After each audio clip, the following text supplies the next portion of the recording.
pessoal, meu nome é Daniela Veloso, seja bem-vindo a mais um vídeo aqui no meu canal. E o tema da aula de hoje nós vamos falar sobre peixes, né? Então vamos falar aí dos primeiros grupos de animais vertebrados.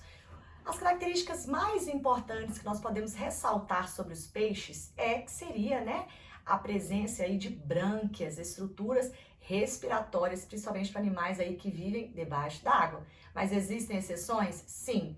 Então a gente já viu que tanto no mundo animal quanto no mundo vegetal há muitas exceções.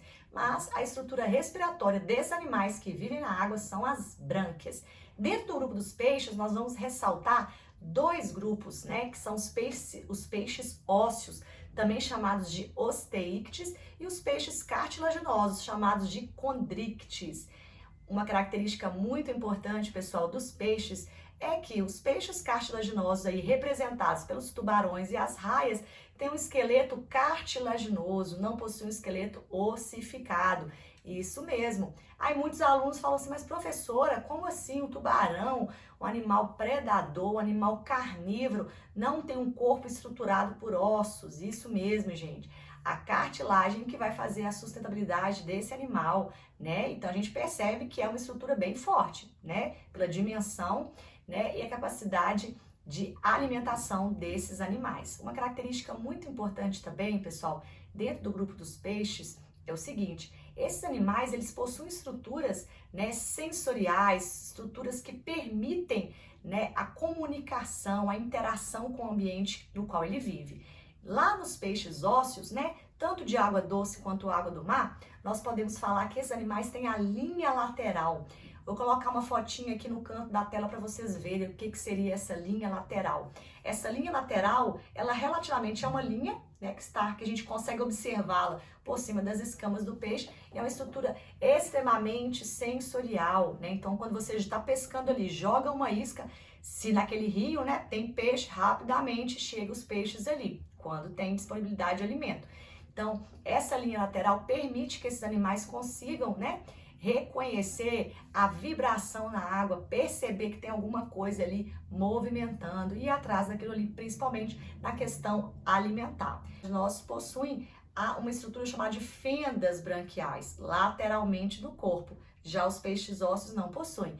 Os peixes ósseos possuem um opérculo. O que seria essa estrutura? Vou colocar uma fotinha aqui também para vocês verem. Eu costumo falar que o opérculo é a tampinha que vai tampar as brânquias. As brânquias, aonde vai acontecer ali, né, a troca gasosa, entra oxigênio, sai gás carbônico, onde vai permitir que aconteça essa troca gasosa.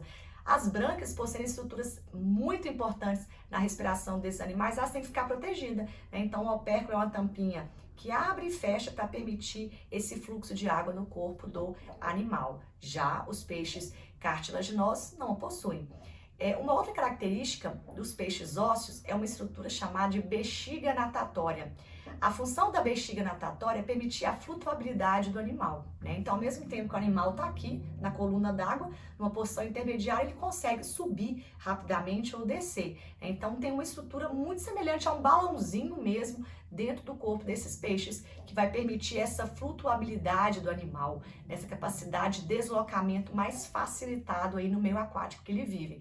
Já, por exemplo, né, no grupo aí dos tubarões e das raias, não tem bexiga natatória. Porém, eles apresentam um fígado, né, que contém gordura.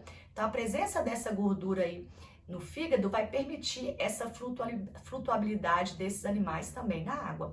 Os peixes são animais de extrema importância, né, para a alimentação humana, para a manutenção das cadeias alimentares marinhas e também de água doce, né? Então, é muito importante esses animais para a manutenção dessas cadeias alimentares. Eu ressaltei aqui, né, características aí dos dois grupos, dos peixes ósseos e dos peixes cartilaginosos. A posição das escamas, gente, uma curiosidade, lá nos peixes ósseos, se a gente observar, ela tá bem alinhada, bem organizada, todas alinhadas. Isso aí vai permitir uma hidrodinâmica do corpo do animal, né? A gente vê aí que os peixes têm mais ou menos uma estrutura corporal muito semelhante. Isso é para facilitar o deslocamento dele na água, né? Ou seja, a sua hidrodinâmica, ok? Característica muito importante também do grupo dos peixes é que são animais ectotérmicos. O que é isso? Ectotermia. Então, esses animais, assim como outros animais vertebrados que a gente vai falar aí pra frente, eles não possuem o controle da sua temperatura corporal. Então, eles dependem da luz do sol para manter a sua temperatura corporal. Ou seja, a ectotermia é a dependência de um fator de aquecimento externo do seu corpo. As aves e os mamíferos, por exemplo, eles são endotérmicos. O prefixo endo significa dentro. Então, o controle da nossa temperatura é interna, né? Então, a gente não precisa ir ficar mudando de ambiente, né? Buscando esse sol aí para aquecimento. A gente não precisa. O controle da nossa temperatura é interna. Já dos peixes, eles são ectotérmicos, né? Eles não conseguem sozinhos fazer esse controle aí da sua temperatura corporal. Bom, essas foram as características aí dos peixes, espero que vocês tenham gostado, tá? Não esqueça de fazer a inscrição no nosso canal para não perder nenhuma aula de ciências. Beijo para vocês, fiquem com Deus e até a próxima aula. Tchau!